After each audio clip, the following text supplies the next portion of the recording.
आज के सुहागन चुड़ैल एपिसोड में रोमांच अपने चरम पर है। दया और मोक्ष के प्यार के बीच निशी का खतरनाक खेल, मौत और धोखे के बीच डूबती दया की जान, और आखिरकार मोक्ष की वापसी घर पर, जहां दया और निशी आमने सामने टकरा जाती हैं। क्या मोक्ष सच में दया का साथ देगा या निशी की चालें एक बार फिर सबको हैरान कर देंगी?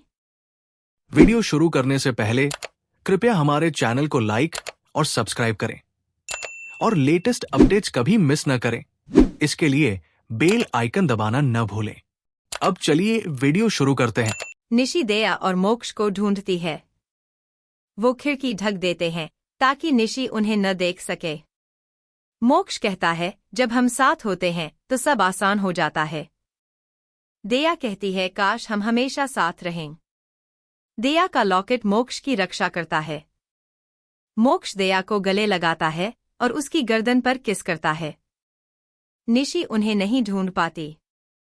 रचना कहती है, दया और मोक्ष कहाँ हैं? ये सब दया की चाल है। उसने मोक्ष को फंसाने की कोशिश की है। रघुनाथ कहता है, वो निशिगांधा से शादी कर रहा है, वो किसी और की तरफ देखेगा भी नहीं। चाची कहती है, लेकिन उस लड़की पर भरोसा नहीं किया जा सकता। क्या पता उसने मोक्ष पर कोई जादू कर दिया हो। जूही कहती है, हमें दया पर पूरा भरोसा है, वो वैसी नहीं है। ज्योत्सना को खुशी होती है कि दया और मोक्ष साथ हैं। निशी चीखती है, मोक्ष तुम कहाँ हो? तुम दया के पास बिल्कुल नहीं जा सकते। मुझे कुंवारा पति चाहिए। अगर ऐसा हुआ तो तुम मेरे किसी काम के नहीं रहोगे। मैं अपने 16वें पति का इंतजार और नहीं कर सकती। मोक्ष दया को चूमता है। दया उसे रोक देती है और कहती है, अभी नहीं, हमें पहले शादी करनी होगी। हमें अपने परिवार के पास लौटना है। मोक्ष कहता है, ठीक है, चलो घर चलते हैं और सबको सच बता देते हैं। फिर तुम हमेशा मेरी रहोगी। पुलिस हत्या की जांच करती है। बिल्ला खुद को रसोइया बनाकर कहता है कि उसने वैद्य जी को कमरे में देखा था, वो जड़ी बूटी ढूंढ रहे थे। इंस्पेक्टर कहता है कि इसी वजह से उनकी मौत हुई। इधर निशी मोक्ष को ढूंढती है और गांव वालों से पूछती है। मोक्ष गांव वालों को धन्यवाद कहकर दया के साथ घर की ओर निकलता है। दया कहती है, मुझे डर लग रहा है, कहीं निशी फिर से तुम्हें अपने वश में न कर ले।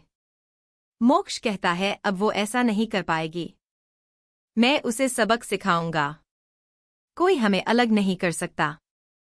रास्ते में उन्हें लाशें दिखाई देती हैं और एक आदमी तड़प रहा होता है। वो कहता है, चुड़ैल तुम्हें ढूंढ रही है। मोक्ष और दया चौंक जाते हैं।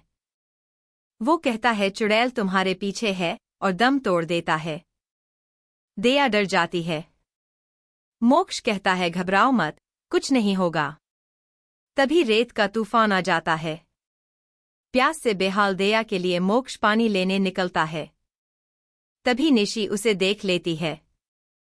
मोक्ष झील की तरफ जाता है और दया उसके पीछे दौड़ती है। उसका लॉकेट गिर जाता है। झील में दया डूब जाती है। निशी उसे डुबोते हुए कहती है, अलविदा दया। मोक्ष जमे हुए खड़ा रह जाता है। निशी उसे अपने जादू से रोक लेती है। फिर मोक्ष को गले लगाकर घर ले जाती है। दूसरी ओर दया पानी से बाहर आती है और कहती है, मैं तो पानी में डूबी थी, पर यहाँ चारों तरफ रेत है। मोक्ष कहाँ है? निशी मोक्ष को घर लेकर आती है।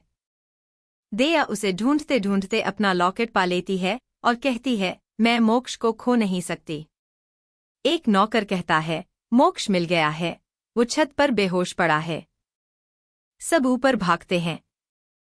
निशी मोक्ष को गले लगाकर कहती है, तुम ठीक हो? कहाँ चले गए थे? मोक्ष कुछ समझ नहीं पाता। दया घर पहुंचती है। जूही पूछती है, तुम कहाँ थी? मोक्ष भी गायब था। वो छत पर बेहोश मिला। कुछ तो गड़बड़ है।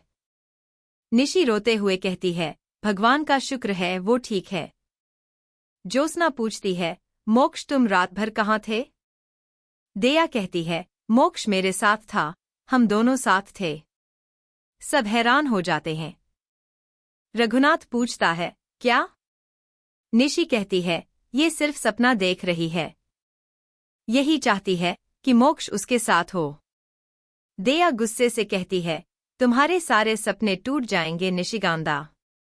तुम्हें यहां से जाना होगा। तुम्हारा जादू अब नहीं चलेगा। निशि कहती है, शर्म करो। मोक्ष चीख कर कहता है, बस करो निशिकांदा। अब और नहीं। मैं तंग आ चुका हूं। निशि सोचती है कि उसका जादू मोक्ष पर खत्म हो गया है। दया कहती है, अब सबको सच बता दो मोक्ष।